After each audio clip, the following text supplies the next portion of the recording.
अभी जो केंद्र में 3 कृषक बिल आए, तो सभापति महोदय, मैंने तीनों बिलों को पढ़ा। मैं पढ़ करके कंफ्यूज हुआ कि पहला जो बिल था उसमें था कि साहब कि कोई भी कितनी भी कहीं भी खरीद कर सकता है, कंपनी खरीद कर सकती है, व्यक्ति कर सकता है। तो मैंने देखा ये तो कानून पहले से भी है, कृषि विपणन बोर्ड का डायरेक्टर है, उससे कोई भी कंपनी, कोई भी व्यापारी लाइसेंस लेके खरीद कर सकता है, फिर इस बिल की कहां से आवश्यकता होगी। तो थोड़ी गहराई में गया तो समझ में आई कि उसमें एक लिमिट थी कि मिनिमम आपको बताना पड़ेगा कितना, तो आपको खरीदना ही पड़ेगा। उस लिमिट को हटा दिया गया। फिर मैंने दूसरा बिल देखा कि कॉन्ट्रैक्ट पे खेती, तो कॉन्ट्रैक्ट पे खेती तो पहले से ही हो रही है। फिर नया क्यों ये बिल लेकर के आए, तो फिर उसकी गहराई में गया तो समझ में आया कि कॉन्ट्रैक्ट की जो खेती करने के लिए जो होती थी, उसमें जो किसान संगठन थे, किसानों की मांग पे ये चीज हो गई थी कि भाई इसके अंदर सजा का प्रावधान होगा, उसमें अगर कॉन्ट्रैक्ट तोड़ता है कोई कंपनी और व्यापारी, उसके खिलाफ एक्शन होगा। तो उस चीज को हटाने के लिए ये बिल लाया गया। फिर मैंने तीसरे बिल को देखा कि ये तीसरा बिल किस लिए आया, उसमें आया कि साहब इसमें भंडारण की छूट दी जाएगी। तो मेरा एकदम से सर उस चीज से लेकर के चकरा गया कि भला मैं समझ नहीं पा रहा तब कि ये चीज क्यों हो रही है। तो मुझे अच्छे से समझ में आया कि तीनों बिल लाए किस लिए गए हैं। तीन बिल तो अलग अलग हैं, बाकी ये सब एक ही बिल है एक तरह से देखें तो। और ये मैं अच्छे से समझ गया, मुझे समझ आ गया कि इस कोरोना में देश बर्बाद हो गया, मजदूर बर्बाद हो गया, किसान बर्बाद हो गया। जब कहते थे घर बैठ करके खाना खिलाओ, मेरे देश के किसान ने घर बैठे हुए हिंदुस्तान की जनता को खाना खिलाया, और सबके सब बर्बाद हो रहे हैं। और ये अडानी अंबानी की कई गुना संपत्ति क्यों बढ़ गई, ये मेरे को समझ में ये इस बिल देख करके आया कि ये इसलिए हुआ कि अडानी और अंबानी का पेट नहीं भर रहा, उनका पेट इतना बड़ा हो गया है जो सब कुछ खा गए, एयरपोर्ट खा गए, रेल खा गए, देश को खा गए, फिर भी भरने का नाम भी नहीं ले रहा है। तो अब कहते हैं इस किसान को भी जड़ मूल से खाना चाहते हैं, उस किसान को, इसलिए बिल लाया गया है।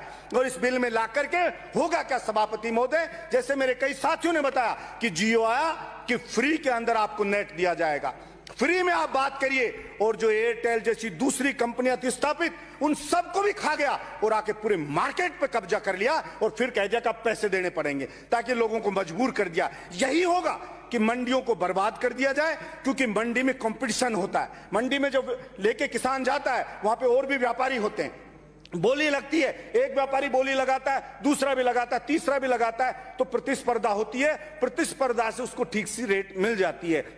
जब ये सब हो जाएगा, मंडियां खत्म हो जाएंगी, सब चीज खत्म हो जाएगी, और फिर ये जो बड़े लोग हैं, क्योंकि उनके पास पैसा है, किसान के पास इतना पैसा नहीं है, छोटे आदमी के पास इतना पैसा नहीं है कि भंडारण कर सके, वो वेयर हाउस बना सके, वो कोल्ड स्टोरेज बना सके। और अडानी अंबानी आएंगे और सब कुछ खरीद लेंगे, वेयर हाउस बड़े बड़े बना देंगे, और कहेंगे मंडी से ज्यादा पैसे में खरीद रहे हैं। और जब सब कुछ बर्बाद हो जाएगा, सब भंडारण कर लेंगे, पूरे देश का अनाज सब कुछ कर लेंगे, फिर कहेंगे कि आप मुंह मांगी रेट पे इसको मार्केट में बेचेंगे, और आपको लेना पड़ेगा, जनता को लेना पड़ेगा, और वो प्रॉफिट कमाएंगे। इसलिए ये भंडारण की शर्त को हटाया गया है। इसलिए मैं कहना चाहता हूं कि मेरे राजस्थान की जनता ने, आपने मांगा केंद्र के लिए कि हमारे को 25 की 25 सीट दो।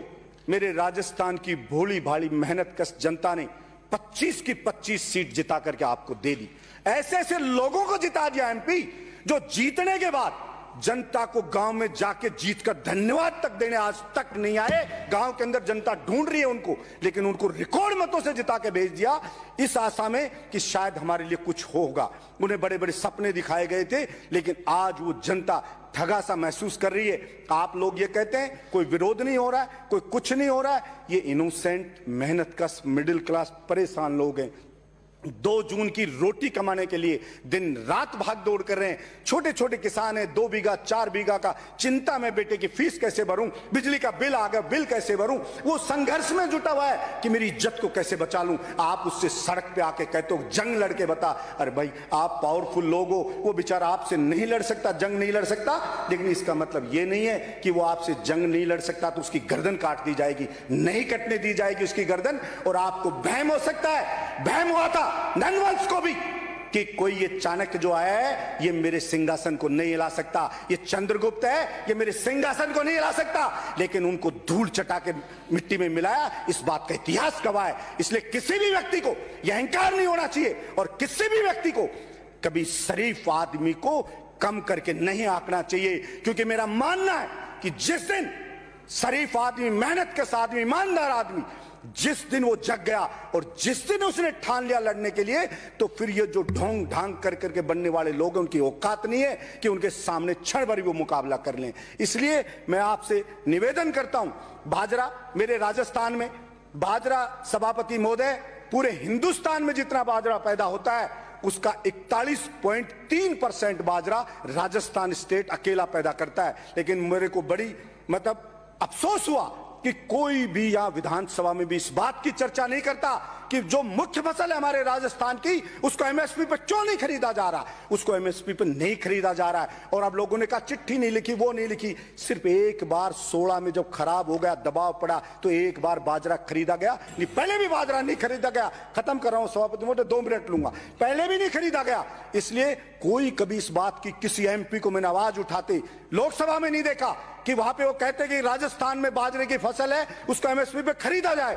एमएसपी पे रेट जो उसकी बाजरे की है 2125 रुपए रेट है सभापति महोदय, और बाजरा मार्केट में बिक रहा है 1200 रुपए क्विंटल बिक रहा है। मतलब लगभग डबल रेट पर अगर वो बिकता तो किसान को कितना फायदा होता, किसी ने उसकी चिंता नहीं की। और इतने घोटाले पे घोटाले हो रहे हैं, कोई नीरव मोदी लेके भग रहा है, कोई विजय माल्या लेके भग रहा है, हजारों करोड़ ले गए, लाखों करोड़ रुपए उनके माफ कर दिए जाते हैं, लेकिन किसान की कोई सुध नहीं। अच्छा होता केंद्र सरकार कहती कि भाई ये किसान है, बहुत मजबूर है, ये इसकी स्थिति को सुधारना है, तो जो भी एग्रीकल्चर के, जो कृषि के जो उपकरण है, उनके ऊपर जीएसटी खत्म की जाएगी। और जो किसान है, इसको बिजली का बिल है जो, वो आधा चाहे केंद्र सरकार देगी, राज्य सरकार देगी, अपन इसको फ्री बिजली किसान को देंगे, तो उसकी स्थिति सुदृढ़ होती। लेकिन किसान को कोई सुदृढ़ करना नहीं चाहता। हर कोई किसान को चुपचाप बहका करके सिर्फ अपना उल्लू सीधा करना चाहता है। और अगर ऐसा नहीं होता तो अडानी अंबानी की संपत्ति कई गुना नहीं बढ़ती। जितने भी मेरे साथी बैठे हैं, एक भी साथी बता दे आपके आस पड़ोस, आपके मित्र रिश्तेदार में किसकी संपत्ति साल के अंदर बढ़ी है, कोई भी बता दे। हर आदमी की संपत्ति गिरी है, हर आदमी बर्बाद हुआ है। फिर अडानी अंबानी में कौन सी चीज है कि उनकी संपत्ति कई गुना बढ़ती जा रही है? ऐसा कौन सा वो कहां से पैदा हो गए कि सब कुछ उनका बढ़ता जा रहा है? लेकिन मैं समझाऊं कि सरकारें नीतियां ऐसी बनाती है कि उनको मालामाल कर दिया जाता है और गरीब आदमी, मेहनत का आदमी के खून को चूस लिया जाता है। नोटबंदी हुई थी सभापति महोदय, तो सपना दिखाया गया था गरीब जनता को, मेहनत कर जनता को, कि नोटबंदी होने के बाद में अमीर और गरीब के बीच की खाई पाट दी जाएगी, अमीर और गरीब बिल्कुल बराबर हो जाएंगे। लेकिन उस नोटबंदी को बंद हुए इतना समय हो गया और उसके बाद वो गरीब की तो बावड़ी नहीं, वो गरीब तो बेचारा और गरीब होता चला गया और कुछ बर्बाद होता चला गया, और अडानी और अंबानी की संपत्तियां कई गुना बढ़ती चली गई। इसलिए उस जनता के अब समझ में आ गया है कि वो नोटबंदी किस लिए की गई थी। इसलिए मैं आपके माध्यम से मैं प्रार्थना करता हूं, मैं तो विपक्ष से भी प्रार्थना करता हूं, प्रधानमंत्री जी से प्रार्थना करता हूं कि मेरे देश की इमोशनल जनता ने आपको अपेक्षा से कई गुना ज्यादा समर्थन दिया है, आप उनकी भावनाओं से नहीं खेलें। और जो आपने कानून बनाया है ये गलत बनाया है, और आपको लग रहा है कि जनता समझेगी नहीं, मेरे विपक्ष के साथियों को लग रहा है कि जनता समझेगी नहीं, लेकिन आप गलत फहमी में, ये जनता सब चीजों को समझेगी। और इस आने वाले उस खतरे को आप देख लीजिए, नहीं देखा तो आगे जो होगा जनता के साथ, वो आने वाली पीढ़ियां हमारे को माफ नहीं करेंगी कि ये काला कानून बन रहा था लेकिन किसी ने विरोध नहीं किया। इसलिए हो सकता है मेरा बोलना, मेरा प्रयास, मैं चाहे आंदोलन करना पड़ा तो वो भी करूंगा, मेरा प्रयास हो सकता है सागर में एक बूंद के जैसा ही हो, लेकिन मैं फिर भी करूंगा। मैं उसी चिड़िया की तरह करना चाहता हूं। जंगल में एक बार आग लग गई तो एक चिड़िया चोंच में भर भर के पानी लाके आग के ऊपर डाल रही थी बुझाने के लिए। दूसरे जानवरों ने पूछा आग इतनी भयानक है और आप चिड़िया जरा सा पानी लाकर के इस आग को कैसे बुझा दोगे? तो चिड़िया ने कहा कि मैं जानती हूं हो सकता है मेरे कहने से आग ना बुझे, लेकिन जब भी इतिहास लिखा जाएगा कि आग लगी तो किस किसने बुझाने का प्रयास किया, तो मेरा नाम आग बुझाने वालों में लिखा जाएगा। इसलिए मैं चाहता हूं जो भी सदस्य इसका विरोध करेगा, इतिहास में उसका नाम लिखा जाएगा कि वो किसान के पाले में खड़ा था, व्यापारियों के पाले में नहीं खड़ा था। और निश्चित रूप से मान के चलिए कि देश की जनता जगेगी और ये अडानी अंबानी है, इनके मंसूबों पर कई पूरे नहीं होने देगी, ये मैं कहना चाहता हूं। किसान का बेटा है, उसको नौकरी नहीं दे सकते हैं, किसान की फसल खरीद नहीं रहे, उसको रेट नहीं दे सकते हैं, और फिर भी उसको बर्बाद करने में लगे। कितनी ही भर्तियां पेंडिंग पड़ी है, उनको नहीं कर रहे हैं। मैं राजस्थान सरकार से भी मांग करता हूं कि केंद्र सरकार नहीं खरीद रही है तो आप खरीदिए, लेकिन बाजरे की फसल को एमएसपी रेट पे खरीद शुरू करें। जब सारी फसल बिक जाती है सभापति महोदय, तब एमएसपी पे खरीद चालू होती है। क्या पता नहीं है सरकार को, क्या सारे के सारे मंदबुद्धि है सरकार में बैठे लोग कि भाई इसकी एमएसपी पे ये फसल इस टाइम आती है, डेट निश्चित कर दी, आप लाइए फसल को बेचिए, हम खरीदेंगे। लेकिन सारी फसल बिक जाती है, तब ढकोसला करने के लिए उसको खरीदा जाता है, और वो भी एक लिमिट में खरीदा जाता है। इसलिए इस किसान के साथ इतना ज्यादा न्याय मत करो, इतना ज्यादा अत्याचार मत करो कि आपको नरक में भी जगह ना मिले, ऐसा कृत्य ना करो। यही मैं कहना चाहता हूं।